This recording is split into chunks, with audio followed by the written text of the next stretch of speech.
Hey, it is Wealth Tip Wednesday. I'm popping in a little bit later than normal today, but I wanted to make sure I get to you all. It's been an incredibly busy couple of days for me, which is wonderful, but I definitely am not doing this that early in the day, but it's getting done, right? It's not always about exactly doing everything in the exact way. It's about getting it done. So I'm happy to be here with you guys on Wealth Tip Wednesday. My name's Colleen Tatum. For those of you that are just joining me for the first time, happy to have you. For those of you that are joining me for more than one time, happy to have you too. But on Wednesdays, I'd like to just give you a little bit of a tip that I've learned. Now, with any tip that I give you, you should probably, do your own research, consult your own professional. But I don't know if you have seen what has been going on in the stock market lately. GameStop and Dogecoin and Bitcoin and all these all these different things that people have been buying into the last maybe month or so that are just going crazy, and then they crashed.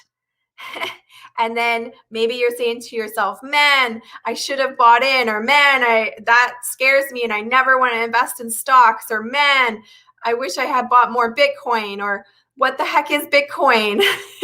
But I'm not going to get into individual stocks, but these kinds of things, they sometimes freak us out, don't they? And I hear sometimes people say to me, I don't want to invest in the market because I don't trust it. And I'm just here to say, you can invest in the market without you doing crazy risky things like investing on a one-off. So investing, I think, is a long-term thing. We all should be investing and saving so that we have growth on our money, because inflation is something that's always eating at our money, right? If inflation's an average of 3%, we need to be making that at least to keep ahead of that. But how could you make money in a stock or an investment with actually the stock appearing to be flat? That doesn't make sense, does it? If I give you a choice of investing in a stock and that stock went up every single month, or you investing in a stock and it just stayed the same, which one would most people choose? Most people would choose the stock that's going up every month. But I want to just kind of pick your brain a little bit and suggest that if you're doing something called dollar cost averaging, where you set a budget with yourself and you invest that money in the market every single month, no matter if it's up or down, you will make money on a flatline stock, even if that stock doesn't raise in value. And this is kind of how it works. First of all, we're setting that budget, so we're paying ourselves first, which is a huge thing. You're the most important bill that you have. Number one, pay yourself first, whether it's 25 bucks a month, whether it's 100 bucks a month. Set that budget with yourself that is going to happen and automatically come out every single month, no matter what. But what dollar cost averaging is let me just walk you through this. If I have Fund A and I invest my $100 every single month, and the first month I invest in it is $10. And then the second month it goes up to $12.50. So I feel awesome. I'm like, I picked a winner. Hey, Melanie. And then my third month it goes up to $20. So I'm like, wow, this is amazing. I picked the best stock ever.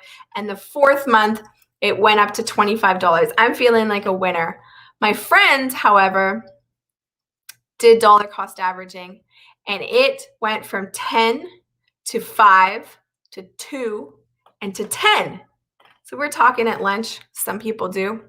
And I'm like, wow, you didn't do so good, did you? Kind of sucked. You should have picked mine. I told you that mine was better, but you went with yours and you did not do as well. But did they? So let's do the math. Where both of those people are putting in $100 a month. So month one, Fund A person put in their money.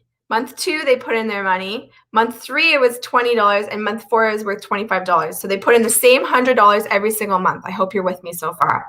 They total were able to buy, with that money they invested, a total of $400 over the 4 months. They were able to buy a total of 27 shares. The second person was putting in the same $400, but because their stock went from 10 to 5 to 2 and back to 10, they were able to buy on sale that stock 2 times, weren't they? So they were actually able to accumulate 90 shares.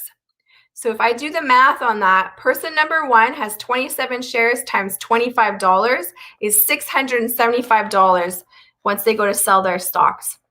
Person number 2, the stock that seems like it's flat, they have been able to buy 90 shares times $10. Person number 2 has $900. And as far as I know, $900 is more money than $675 every single time. So this is how the power of putting that money in and hitting it on sale, essentially, really adds up over time to you creating more wealth. So this is why it's so important that at times like this, everyone's talking about their RSP, right? Getting that last little bit in their RSP before the end of the year cutoff. Person number 1 just punched in their money at the end of the year. They didn't get to take advantage of dollar cost averaging. They're just buying at whatever the market is today.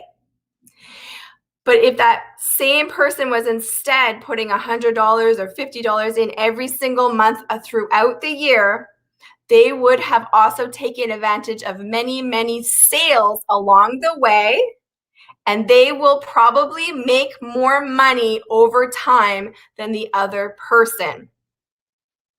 Plus, if you're doing it monthly or every payday, you are more likely to put in more money over time. It's just the way it is. If we try and put the money that's left over at the end of the year into our investments, there just isn't going to be much left over, is there? So yeah, Melanie, I'm glad that helped you out.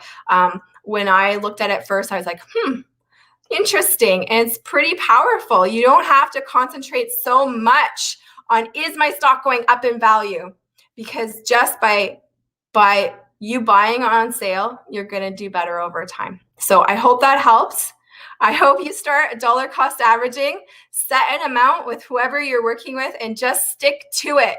Over time, you are going to win, and you're going to win better than if you just didn't do anything at all. Now, if you are looking at doing an RSP and you're wondering how much money you're going to get back by doing that, I have a little calculator that I can send you. Just send me a message. I'll send you that over to you. And hopefully this helped.